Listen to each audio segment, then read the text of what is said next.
So madam ಇದ್ದಾರೆ ಅಂತ ಅನ್ಸ್ಕೋಬೇಡಿ. ಈಗ ಹೈಸ್ಕೂಲ್ ಲೈಫಲ್ಲಿರ್ಬೋದು ಮತ್ತು ಪುನಃ ಕಾಲೇಜ್ ಲೈಫಲ್ಲಿರ್ಬೋದು ಯಾವುದೇ ಕ್ರಶ್ ಇರಲಿಲ್ವಾ ನಿಮಗೆ? ಫಸ್ಟ್ ಆಫ್ ಆಲ್ ಆ ಕ್ರಶನ್ನು ಹೊರಡೆ ಗೊತ್ತಿಲ್ಲ ನಮಗೆ. ಇವಾಗ ಏನಾಗಿದೆ, ಸಣ್ಣ ಮಕ್ಕಳೆಲ್ಲ ಮಾತಾಡ್ತಾ ಇದ್ದಾರೆ ಕ್ರಶು ಅಂತ. ಯಾರು ಇದು 2ನೇ ಕ್ಲಾಸ್ ಹುಡುಗರು, 3ನೇ ಕ್ಲಾಸ್ ಹುಡುಗರು. ಮೇಡಮ್ ನಂಬ್ತೀರಾ ಇದನ್ನ? ಖಂಡಿತ ನಂಬ್ತೀನಿ.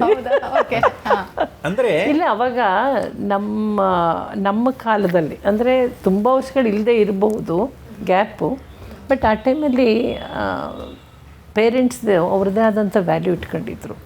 ಅದನ್ನು ಮಕ್ಳಿಗೂ ಸಹ ಕಲಿಸಿದ್ರು. ಭಯ ಹೌದು. ಫಸ್ಟು ನಿಮ್ಮನ್ನ ಯಾವ ಸಿನಿಮಾ ಕರ್ಕೊಂಡು ಹೋಗಿದ್ರು ಮೇಡಮ್? ಕರ್ಕೊಂಡು ಹೋಗಿದ್ದೀರಾ? ನೋಡೋಣ, ಅವ್ರ ನೆನಪು. ಈಗ ಟೆಸ್ಟ್ ಮಾಡೋಣ, ಯಾವ ಪಿಕ್ಚರ್ಗೆ ಹೋಗಿದ್ವಿ ಡಾಕ್ಟ್ರೆ? ಹೇಳಬೇಕು. ಸರ್ ನಮ್ಮ ಒಂದು ಹಾಡು ಹೇಳಿದ್ರು, ಅವರ ಇಷ್ಟದ ಹಾಡು ಹೇಳಿದರು. ಸರ್ಗೆ ಯಾವ್ದಾದ್ರು ಒಂದು ಹಾಡನ್ನ ಡೆಡಿಕೇಟ್ ಮಾಡ್ತೀನಿ ಅಂತ ಅಂದರೆ ಯಾವ ಹಾಡನ್ನ ಡೆಡಿಕೇಟ್ ಮಾಡ್ತೀರಾ?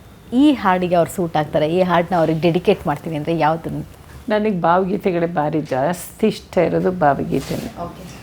ಅವ್ರಿಗೆ ಏನೇ ಸಮಸ್ಯೆ ಬಂದರೂ ಎಲ್ಲದನ್ನು ಸುಲಲಿತವಾಗಿ ಸಾಲ್ವ್ ಮಾಡ್ತಾರೆ.